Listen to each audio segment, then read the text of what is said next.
আকাশবাণী কলকাতা। খবর পড়ছি সৃজিত মুখোপাধ্যায়। প্রথমে বিশেষ খবর। রেলমন্ত্রী অশ্বিনী বৈষ্ণব আজ পুরুলিয়া ও হাওড়ার মধ্যে চলাচল করে বিশেষ মেমু ট্রেনের যাত্রা শুরু সহ একাধিক কর্মসূচিতে এ রাজ্যে এসেছেন। প্রধানমন্ত্রী নরেন্দ্র মোদী আগামীকাল আকাশবাণীতে মন কি বাতে তাঁর চিন্তাভাবনা দেশ বিদেশের মানুষের সঙ্গে ভাগ করে নেবেন। সাউথ ক্যালকাটা ল কলেজে গণধর্ষণের ঘটনায় কর্তব্যে গাফিলতির অভিযোগে ওই কলেজের এক নিরাপত্তা রক্ষীকে গ্রেপ্তার করেছে পুলিশ। কালীগঞ্জের মোলান্দি গ্রামে বিজয় মিছিল থেকে ছোঁড়া বোমায় তামান্না খাতুনের মৃত্যুর ঘটনায় পুলিশ মূল অভিযুক্ত গাওয়াল শেখ ও তার ছেলে বিমল শেখকে গ্রেপ্তার করেছে। এই নিয়ে ওই ঘটনায় গ্রেপ্তার হল ৮ জন। FIH প্রো হকি লিগে ভারতের মহিলা দল আজ চীনের মুখোমুখি হবে। আসছে বিস্তারিত খবরে। রেলমন্ত্রী অশ্বিনী বৈষ্ণব আজ পুরুলিয়া ও হাওড়ার মধ্যে চলাচল করে বিশেষ মেমু ট্রেনের যাত্রা শুরু সহ একাধিক কর্মসূচিতে এই রাজ্যে এসেছেন। আজ কিছুক্ষণ আগে দমদম বিমানবন্দর থেকে তিনি সাঁতরাগাছি স্টেশনে যান।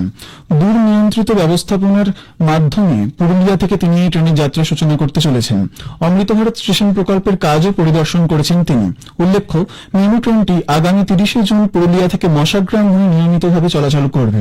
দক্ষিণ পূর্ব রেল সূত্রের খবর, 8 কোচের এই ট্রেনটি ওই দিন ভোর 4টে পুরুলিয়া থেকে যাত্রা শুরু করে সকাল 11:40 হাওড়ায় পৌঁছবে। অন্যদিকে ফিরতি পথে হাওড়া থেকে বিকেল 4:15 ছেড়ে পুরুলিয়া পৌঁছবে রাত 11:55। কয়েক মাস আগে পূর্ব রেলের হাওড়া ডিভিশনের মোশাগ্রাম স্টেশনের সঙ্গে রেল সংযোগ ঘটে দক্ষিণ পূর্ব রেলের আদ্রা ডিভিশনের। বিষ্ণুপুরের সাংসদ সৌমিত্র খান এক্ষেত্রে গুরুত্বপূর্ণ ভূমিকা পালন করেন।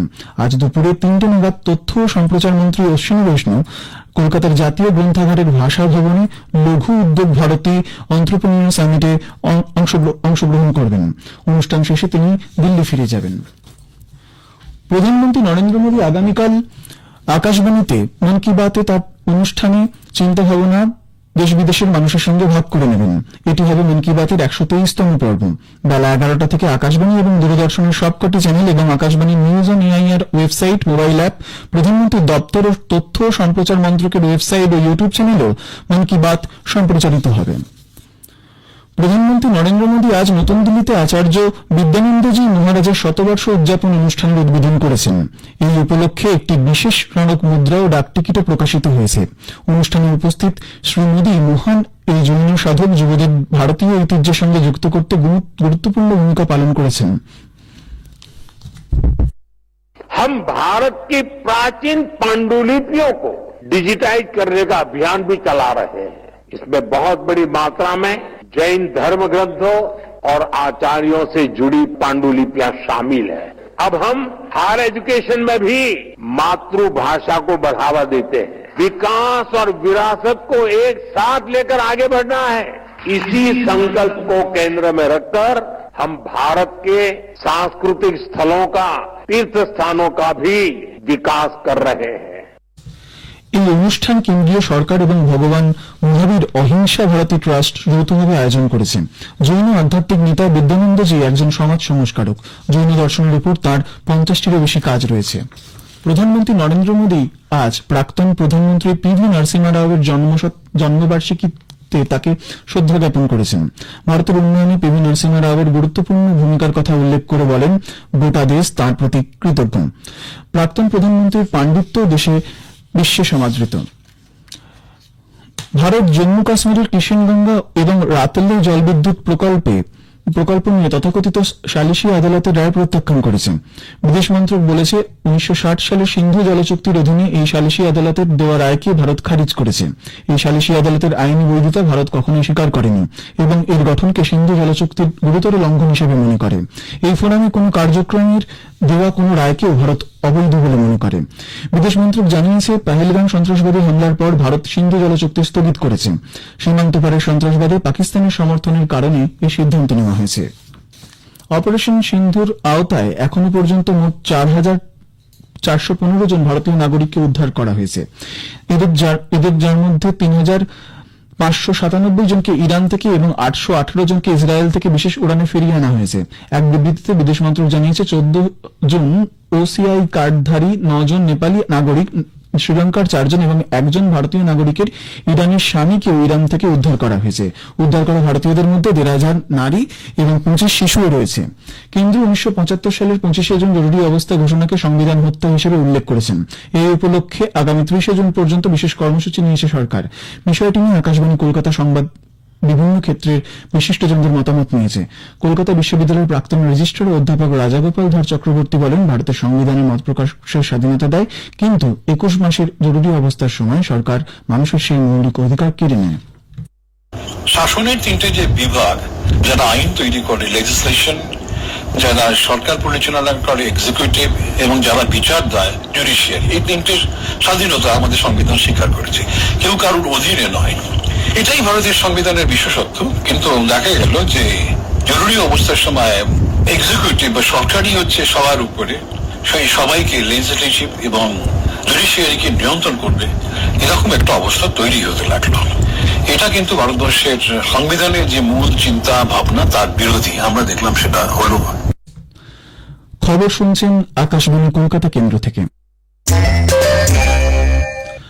আমাদের সংবাদ শোনা যাবে ইউটিউব চ্যানেল আকাশবাণী সংবাদ বাংলা, ফেসবুক ও ইনস্টাগ্রাম আকাশবাণী সংবাদ কলকাতা এবং এক্স হ্যান্ডেলে AIR নিউজ কলকাতাতে।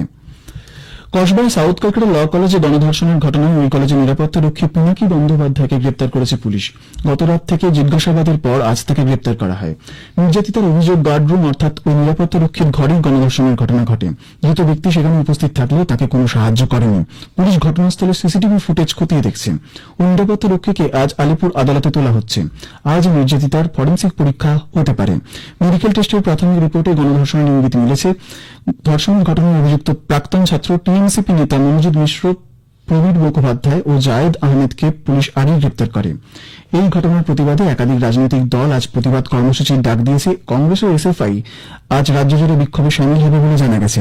বামফ্রন্ট সন্ধ্যে 6টায় বিজন সেতুতে জমায়েত করে কসবা থানা পর্যন্ত মিছিল করবে।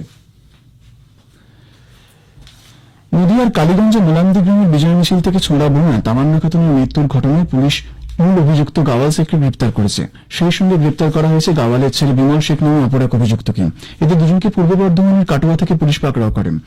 এই নিয়ে ঘটনার গ্রেপ্তারের সংখ্যা বেড়ে হল 8।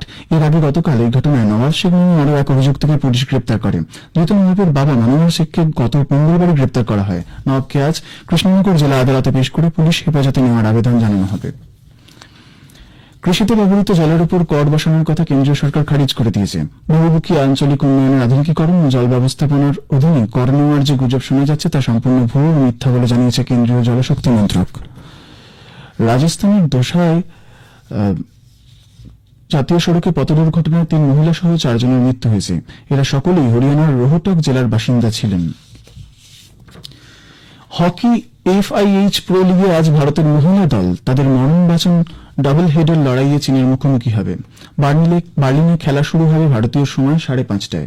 চীন লিগের টেবিলে 4র্থ স্থানে রয়েছে, ভারত রয়েছে একদম শেষে। সালিমা টেটের নেতৃত্বে ভারতীয় দল জয়ের মাধ্যমে তাদের টুর্নামেন্ট শেষ করতে চাইছে। All India football federation AIFF চলতি মাসের 14 তারিখ নতুন দিল্লিতে একটি হাই ইম্প্যাক্ট পারফরমেন্সের উপর ফুটবল কর্মশালার আয়োজন করবে। এই কর্মশালার মূল লক্ষ্য ভারতীয় ফুটবলের কোচ ও বিশ্লেষকদের কৌশল ও বিশ্লেষণগত দক্ষতা বাড়ানো। বিশেষজ্ঞদের দ্বারা পরিচালিত এই কর্মশালার ভিডিও বিশ্লেষণমূলক সফটওয়্যার ও প্রযুক্তির ব্যবহার করা হবে। যে সমস্ত পদ্ধতির উপর জাতীয় ও আন্তর্জাতিক দলগুলি নির্ভর করে, ভারতীয় ফুটবলে ভিডিও ইন্টেলিজেন্স এর সূচনা হবে এই কর্মশালার মাধ্যমে। মহিলাদের 5 ম্যাচের ভারত ইংল্যান্ড T20 আন্তর্জাতিক সিরিজ আজ নটিংহ্যাম ট্রেন্ট ব্রিজে শুরু হয়েছে। ম্যাচটি ভারতীয় সময় সন্ধ্যা 7টায় শুরু হবে। 2023 সালের ডিসেম্বরের পরে প্রথমবার দুই দল T20 মুখোমুখি হবে। আগামী 2 থেকে 3 দিন দক্ষিণ পশ্চিম মৌসুমী বায়ুর প্রভাব সারা দেশ জুড়ে থাকবে বলে জানিয়েছেন ভারতের আবহাওয়া দপ্তর। উত্তর পশ্চিম মধ্য ভারত, পূর্ব ও উত্তর পূর্ব ভারত জুড়ে আগামী 7 দিন ভারী থেকে অতি ভারী বৃষ্টিপাতের পূর্বাভাস দেওয়া হয়েছে। গুজরাট, কেরালা, মাহি, মধ্য মহারাষ্ট্র ও উত্তরাখণ্ড জুড়ে আজ সারাদিন এরকম আবহাওয়া থাকবে। আগামী 2 থেকে 3 দিন পাঞ্জাব, হরিয়ানা, হিমাচল প্রদেশ, উত্তরাখণ্ড, পূর্ব রাজস্থান ও জম্মু কাশ্মীরে ভারী বৃষ্টিপাতের সম্ভাবনার কথা বলা হয়েছে। এই আবহাওয়া মধ্যপ্রদেশ, ছত্তিশগড়, ওড়িশা, ঝাড়খণ্ড, বিহার, পশ্চিমবঙ্গ ও সিকিমে আগামী মাসের 3 তারিখ অবধি বহাল থাকবে। শেষ করার আগে বিশেষ খবর আর একবার। রেলমন্ত্রী অশ্বিনী বৈষ্ণব আজ পুরুলিয়া ও হাওড়ার মধ্যে চলাচল করে বিশেষ মেমু ট্রেনের যাত্রা শুরু সহ একাধিক কর্মসূচিতে এই রাজ্যে এসেছেন। প্রধানমন্ত্রী নরেন্দ্র মোদী আগামীকাল আকাশবাণীকে মন কি বাতে তার চিন্তাভাবনা দেশ বিদেশের মানুষের সঙ্গে ভাগ করে নেবেন। খবর শেষ হল।